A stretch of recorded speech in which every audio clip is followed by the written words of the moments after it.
Ito yung Kuromi na pang lalagyan namin ng giveaway. No, gagawa natin ng tutorial kasi kanina pa kami nung una nahirapan ako mag-lock nitong puzzle na to. Ayan o, meron siyang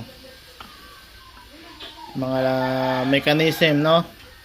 So para doon sa mga makakabili ng ganitong Kuromi box, ito yon, unahin nyo to. Isa, ilubog nyo, lubog, huwag pantay, no? O yan, pag nakalubog na siya gano'n, mga 30 degrees, isunod nyo naman tong isa.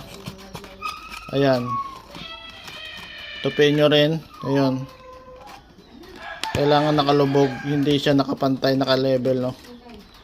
Ayan, ikakawit mo siya. Kakawit na siyang kusa kasi kapag nakalubog na gano'n. Ayan. O, ha?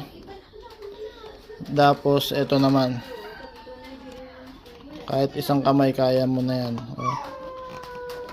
Tapos, ayan na. Ayusin mo yung kanto nito. O. Ayan.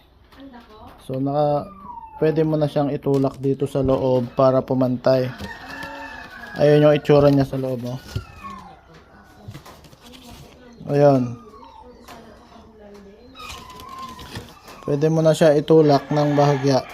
Push. Oh, ayan. So, naka-interlock na siya. Diba?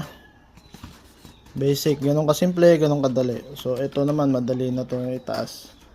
And then, pwede mo na siya lagyan ng mga kung ano-ano. Ayun. Oh, bita ka na candy. Ganun kasimple, ganun kadali. Tapos ito yung finished product niya.